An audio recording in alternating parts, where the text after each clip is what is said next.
Friends देखिए, आज की हमारी जो वीडियो रहेगी वो रहेगी आज पासा यानी कि डाइस। देखिए, आपके जितने भी प्रकार के डाउट हैं जो पासे के अंदर आते हैं, जैसे डाइस होता है, कुछ भी उसके अंदर से क्वेश्चन किसी भी एग्जाम में पूछ लिए जाते हैं, तो उनसे देखिए किस तरीके से क्वेश्चन पूछे जाते हैं। मात्र एक वीडियो में ही सारे डाउट क्लियर हो जाएंगे और बहुत आसान आसान सी ट्रिक वगैरह आपको बताई जाएगी। ठीक है, देखिए इसमें हम देखते हैं पासे हमेशा दो प्रकार के होते हैं। एक तो होता है स्टैंडर्ड डाइस यानी कि मानक पासा, दूसरा आता है जनरल डाइस यानी कि साधारण पासा। ठीक है दोस्तों, तो जब तक हम बात करते हैं सबसे पहले स्टैंडर्ड डाइस की। देखिए स्टैंडर्ड डाइस के अंदर क्या होता है, देखिए ये कुछ इस टाइप, इसकी एक परिभाषा हम बोल सकते हैं कि पास वाली दो सतह के अंकों का योग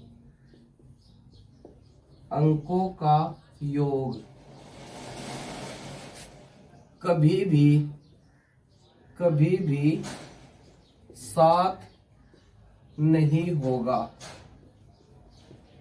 देखिए पास वाली सतह के दो सतहों का अंकों का योग कभी भी सात नहीं होगा।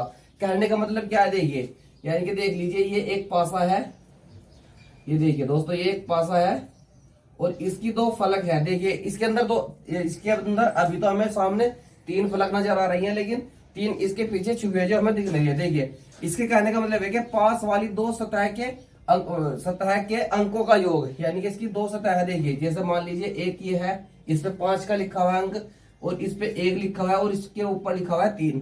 तो देखिए इसमें लिखा हुआ है कि पास वाली दो सतह के अंकों का योग कभी भी 7 नहीं होगा। तो ये मान लीजिए जिसके भी अंकों का योग, मानक पासे के अंदर जब भी क्वेश्चन आपको पूछा जाएगा तो उसमें एक ही पासा आपको दिया जाएगा। ठीक है, और ये मानक यानी कि एक स्टैंडर्ड साइज होता है। देखिए इसके अंदर क्या बोल सकते हैं हम कि इसकी पास वाली सतह के जो दो अंक है, दो सतह है, उसके अंकों का योग कभी भी 7 नहीं होगा। जैसे 5 और 1 7 नहीं हो सकता, 3 और 1 ये भी 7 नहीं हो सकता, और 5 और 3 ये भी 7 नहीं हो सकता। 7 से बड़ा कुछ भी हो सकता है या 7 से छोटा कुछ भी हो सकता है, बस 7 नहीं होगा। देखिए तो जब ये एक हम बोल रहे हैं कि ये एक स्टैंडर्ड डाइस है, यानी कि एक फिक्स है ये डाइस, तो देखिए 5 के सामने हमेशा फिक्स रहेगा। 5 के सामने वाली सतह यानी कि 5 के विपरीत दिशा में कौन सी जो सतह है ना, उसके सामने हमेशा लिखा हुआ होगा 2। ठीक है दोस्तों, अब देखिए 3 के सामने जो सतह है, 3 के सामने यानी कि 3 के विपरीत जो सतह है उसके सामने हमेशा लिखा हुआ होगा 4, और 1 के विपरीत सतह है जो इसके विपरीत हमेशा लिखा रहेगा 6। ये होती है स्टैंडर्ड। देखिए ये हमेशा फिक्स रहेगा एक स्टैंडर्ड डाइस के अंदर, यानी कि एक मानक पासे के अंदर ये सब चीजें हमेशा फिक्स रहेंगी, इसमें आप कोई चेंज नहीं करोगे। और इतनी बात मैं दोबारा से बोल देता हूं, देखिए जो स्टैंडर्ड डाइस होगा उसके अंदर से हमेशा जब भी आपको पूछा जाएगा क्वेश्चन, तो एक ही डाइस यानी कि एक ही पासा आपको क्वेश्चन के अंदर दिया हुआ होगा। अदरवाइज उससे अलग अगर होगा तो हमको देखना पड़ेगा वो स्टैंडर्ड डाइस है या जनरल डाइस है। ठीक है दोस्तों, तो देखते हैं हम अब जनरल डाइस के अंदर। देखिए दोस्तों ये क्वेश्चन दिया, अब ये दूसरे टाइप का है हमारे पास पासा, यह है जनरल डाइस यानी कि साधारण पासा। देखिए इसके अंदर क्वेश्चन बहुत आसान तरीके से हम कर सकते हैं। ये जनरल डाइस है, इसके अंदर देखिए क्वेश्चन किस टाइप से आएंगे। देखिए इसमें अंकों के जो पास की सतह है उनका योग 7 हो सकता है, क्योंकि देखिए हमने वो तो जनरल स्टैंडर्ड डाइस था जिसके अंदर हमने बोला था कि पास वाली सतह का अंकों का योग कभी भी 7 नहीं होना चाहिए। लेकिन जो जनरल डाइस है इसमें देखिए अंकों के मतलब जो दो सतह होती है, 3 सतहों में से कोई 2 होगी, उनकी पास वाली सतह है, जैसे देखिए ये है और ये है और ये 5 है, तो इनको कोई सी 2 सतह को जोड़कर जब भी 7 हो जाएगा तो ये समझ लीजिए वो साधारण डाइस हो गया, यानी कि जनरल डाइस हो गया। ठीक है, तो देखिए ये एक ही डाइस के 2 प्रकार दे रखे हैं हमें। ठीक है, यानी कि एक ही पासा है। पासा मतलब ये होता है जैसे लूडो आपने खेली होगी, उसके अंदर जो उसका गिट्टा होता है वो एक डाइस ही होता है। ठीक है दोस्तों, तो देखिए इसके अंदर इस तरीके से क्वेश्चन दिए जाते हैं और पूछ लिया जाता है। जैसे इसमें दिया हुआ है कि बताइए 4 के विपरीत क्या। इसके अंदर देखिए क्वेश्चन किस तरह के आते हैं, जैसे पूछ लिया गया ये बताइए 4 के विपरीत क्या होगा, 4 के विपरीत क्या होगा, इस टाइप से इसके अंदर क्वेश्चन पूछे जाएंगे। तो जो स्टैंडर्ड साइज था, स्टैंडर्ड डाइस था हमारा, उसके अंदर तो हम डायरेक्ट देख के बता सकते हैं कि 4 के विपरीत 3 होगा। लेकिन इस जनरल डाइस के अंदर हम नहीं बता सकते कि क्या होगा। इसके अंदर हमें देखना होता है। देखिए कैसे देखते हैं। अब इसके अंदर हमें देखना होता है कॉमन अंक। अब देखिए ये एक ही डाइस है, ये एक डाइस के दो रूप दे रखे हैं। तो देखिए इसमें पहला रूप है ये और दूसरा रूप है ये। तो हमें ये देखना होता है पहले इसमें कॉमन अंक। देखिए इसके अंदर, इस डाइस के अंदर तीन अंक दे रखे हैं और इसके अंदर भी। तो इन तीनों अंक में से, दोनों डाइस के अंदर तीनों में से देख लीजिए कि ये बताइए, ये देखिए कि इसमें कॉमन क्या है। देखिए कॉमन इसमें यहाँ पे 4 है और इसमें 4 है, बाकी और कॉमन नहीं है। तो देखिए क्या करना है हमें, ये कॉमन अंक है 4, तो 4 पहले लिख दिया। 4 से हम फिर यहाँ पे जाएंगे, उसके बाद लिखना है हमें 3, उसके बाद से यहाँ पहुंच गए हम, फिर लिख दीजिए 5। ठीक है दोस्तों, तो ये डाइस के तीनों अंक हमने यहाँ पे लिख लिए। अब देखिए दूसरे डाइस के भी कॉमन अंक देखिए क्या था इसमें 4, तो इस 4 के नीचे 4 लिख दीजिए। अब यहाँ से हम फिर से ऐसे चलेंगे, 4 के बाद आएगा 2 और इससे फिर 2 से फिर ऐसे चलेंगे तो यहाँ आएगा 6। ठीक है दोस्तों, तो देखिए हमें पूछा था कि ये बताइए 4 के विपरीत क्या आएगा। अब आप ये खुद दिमाग लगाइए, आइडिया लगाइए, क्योंकि एक डाइस के अंदर हमेशा 6 सतह होती है, उनके ऊपर अंक लिखे होते हैं 1 2 3 4 5 और 6। ठीक है दोस्तों, ये अंक लिखे हुए होते हैं। तो हमें 4 तो पूछ लिया गया है कि 4 के विपरीत क्या होगा, तो 4 के विपरीत 4 तो आएगा नहीं बिल्कुल भी।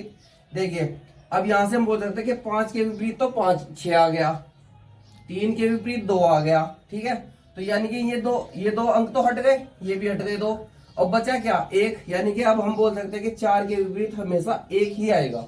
ठीक है दोस्तों, तो देखिए ये पासे के रूप होते हैं। हमेशा जब भी जनरल डाइस दिया हुआ होगा, उसको हमें जिस तरह से घड़ी घूमती है उसके अंकों में कॉमन, उसके जितने भी 3 अंक लिखे हुए होंगे, तीनों के अंदर हमें अपना ये कॉमन अंक देखना है और उसको इसी डायरेक्शन में घुमा देना जिस डायरेक्शन में घूमती है। ठीक है, उसके अंकों को इस टाइप से लिख लीजिए और उसमें कॉमन अंक देख के बता दीजिए। ठीक है दोस्तों, देखिए दोस्तों ये भी जनरल डाइस है। इसके अंदर हमें देखना होता है सबसे पहले भी पास वाली सतह, हमें ये देख लीजिए जब भी पासा दिया हुआ हो कि पास वाली जो सतह है, यानी कि जो आपस में मिली हुई है, उनके अंकों का योग कहीं 7 तो नहीं हो रहा है। अगर अंकों का योग 7 नहीं है तो ये मान लीजिए कि वो एक स्टैंडर्ड साइज है, यानी कि स्टैंडर्ड डाइस हो गया, तो हम वो फिक्स बता सकते हैं कि इसकी विपरीत ये आएगा। लेकिन देखिए इसके अंदर हमने देखा इसमें तो नहीं हो रहा है, लेकिन ये एक ही पासे के 3 रूप दे रखे हैं। तो देखिए इस वाले के अंदर हमें मिल गया, यहाँ पे 1 लिखा हुआ है और यहाँ पे 6, तो ये हो गया 7। इसके अंदर भी देखिए यहाँ पे 4 और 3 7 है। इसका मतलब यह है कि ये एक जनरल डाइस है। तो देखिए इसको हम सोल्व कैसे कर सकते हैं। हमने अभी बताया था कि किन्हीं 2 पासों के अंदर, चाहे तो इसके और इसके, चाहे इसके और इसके, इन दोनों के, चाहे इसके और इसके, इन दोनों किसी भी 2 पासों के अंदर हमें एक कॉमन अंक देखना होता है। देखिए अगर मैं बात करूं इस वाले पासे की और इसकी, तो देखिए इसके अंदर हमें कॉमन क्या नजर आ रहा है, जो इसके भी है और इसके भी हो। तो देखिए यहाँ पे 6 है ना, इन दोनों के अंदर 6 है। तो देखिए यहाँ से हम लिख दे कॉमन अंक के हिसाब से 6, उसके बाद से यहाँ चलेंगे हम तो 2, और उसके बाद से यहाँ चलेंगे तो यह आ जाएगा 4। ठीक है दोस्तों, अब इस वाले पासे के अंदर चलते हैं। देखिए यहाँ पे कॉमन क्या आता 6, तो 6 के नीचे हमने लिख दिया 6। ठीक है, तो देखिए इसके बाद क्या आएगा 5, और उसके बाद क्या आएगा 1। हमें पूछा गया था ये बताइए 2 के विपरीत क्या आएगा। ठीक है दोस्तों, तो देखिए 2 के विपरीत हमेशा क्या आएगा 5।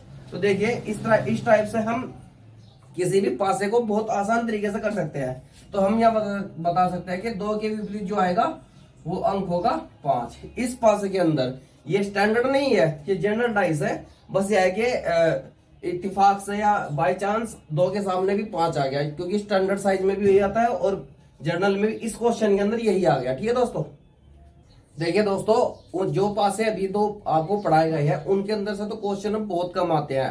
अब दिया जाता है एग्जाम के अंदर खुला पासा कि ये बताइए ये पासे के एक साइज दे रखे हैं, ये अलग अलग है, एक ही है, एक ही है, एक ही है, किसी भी टाइप से पासा आ सकता है। तो ये बताइए कि ये पूछ लिया जाएगा कि ये बताइए इनमें से कौन सा पासे का रूप नहीं हो सकता। ठीक है, मतलब नहीं हो सकता या हो सकता है। देखिए अब इसके अंदर हमें कंफ्यूजन ये रहता है कि कौन सा अंक किसके सामने पड़ रहा है। देखिए इसको नॉर्मली आप कर सकते हैं, बिल्कुल किसी ट्रिक की कोई जरूरत नहीं है। जैसे हम बताते हैं ऐसे कर लीजिए आप नॉर्मल तरीके से। देखिए इस 2 के सामने क्या आ गया 4, यानी कि यहाँ पे हम लिख सकते हैं 2 के सामने क्या आ गया 4। ठीक है दोस्तों, और इस 3 के सामने क्या आ गया 5, 3 के सामने क्या आ गया 5, और इस 1 के सामने क्या आ गया 6, यानी कि 1 के सामने आ गया 6। ठीक है दोस्तों, तो देखिए ये हमारा पासा सॉल्व हो गया। इसमें हमें कुछ भी करने की जरूरत नहीं पड़ी, जो का तो नॉर्मल जैसे दे रखा था ऐसे के ऐसे ही हमने पासे को रखा और उसको सोल्व कर दिया। ठीक है दोस्तों, तो यानी कि जो अंक देखिए यहाँ पे हमें एक बात आपको और बताते हैं कि जो जैसे ये 2 है, अगर हमें मान लीजिए ये कोई पासा दे रखा है, ठीक है दोस्तों, ये कोई पासा दे रखा है, ये देखिए यहाँ पे कोई पासा दे रखा है, इसमें हमें पूछ ले ये इसी पासे का रूप मान लीजिए, ये जो पासा दे रखा है इसी का रूप मान लीजिए। तो हमें देखिए जैसे ये बोल दिया गया कि 3, 1 और 2 ये इस पासे का रूप है, तो इसमें हमें बोल दी ये 4 ऑप्शन दिए जाएंगे और पूछ लिया जाएगा कि ये बताइए इनमें से कौन सा इस पासे का असली रूप है। ठीक है दोस्तों, तो ध्यान रखना हमेशा एक पासा और दिया जाएगा आपको, जिसमें कुछ इस टाइप से आपको दिया जाएगा,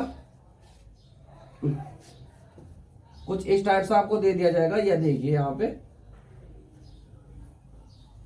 देखिए जिसमें दे दिया जाएगा 2, 4 और 5, तो ये ही पासा, ये भी इस पासे का रूप ये दे दिया जाएगा ऑप्शन में। मान लीजिए दे दिया पहला ऑप्शन, ये दूसरा ऑप्शन, तो आपको पूछ लिया जाएगा कि इनमें से कौन सा पासे का रूप है, तो ये होगा। देखिए ये क्यों नहीं हो सकता, कभी भी 2 के विपरीत 4 आया है, इस पासे के अंदर 2 के विपरीत 4 आया है, तो ये इसकी पास वाली साइड में कभी नहीं आएगा, हमेशा इसके विपरीत डायरेक्शन में ही आएगा, जैसे इसके पिछली साइड में ही आएगा। यानी कि जैसे एक ये समझ लीजिए कोई स्क्वायर है, स्क्वायर की एक ऊपरली कोर है, ऊपरली, और एक नीचे की है, यानी कि ऊपर तो 4 लिखा हुआ है और नीचे लिखा हुआ है 2। ठीक है, तो ये हो जाएगा गलत। ठीक है दोस्तों, तो देखिए इस वाले पासे के अंदर हम देखते हैं कि इसमें कैसा हम विपरीत निकाल सकते हैं, इसमें भी हमें डायरेक्ट ऐसा ही करना है।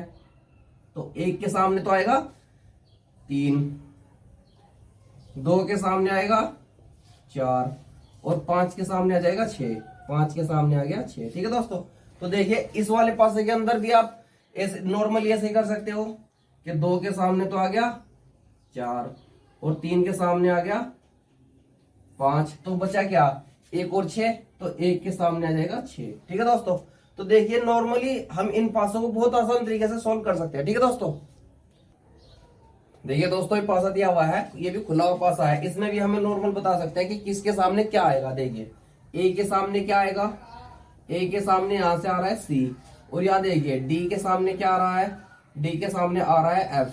ठीक है दोस्तों, तो नॉर्मली बी और ई बच गया, तो बी के सामने आएगा ई। ठीक है दोस्तों, तो ऐसा नॉर्मली सॉल्व हो गया बस क्वेश्चन ये। अब देखिए ये क्वेश्चन है, इसके अंदर थोड़ा कंफ्यूजन होगा हमें, लेकिन देखते हैं इसको भी हम बहुत आसान तरीके से कर सकते हैं, क्योंकि ये क्वेश्चन अभी सीआरपीएफ हेड कांस्टेबल में यही पूछा गया था, खुला डाइस दिया हुआ था। ठीक है, देखिए इसके अंदर क्या होगा, डी के सामने आ गया ई, ठीक है, और यहां से ए के सामने आ गया सी। ठीक है दोस्तों, अब बचा क्या बी, तो बी जो ऑप्शन दे रखे थे वो यही दे रखे थे कि ये बताइए बी के सामने क्या आएगा, क्योंकि बी के सामने अलग अलग तरीके से दे रखे थे अंक। देखिए लेकिन आएगा क्या, आया था कुछ ऐसा बॉक्स टाइप में। ठीक है दोस्तों, और उसके अंदर अंक लिखे हुए थे, क्या अंक थे 1, 2, 3, 4, तो ऐसा नॉर्मली ये था उसका आंसर। ठीक है दोस्तों, तो इस तरीके की आसान ट्रिक और बिल्कुल बेसिक से आप हमारी वीडियो को देखने के लिए सब्सक्राइब कीजिए और हमारे इस चैनल को लाइक कीजिए। ठीक है दोस्तों।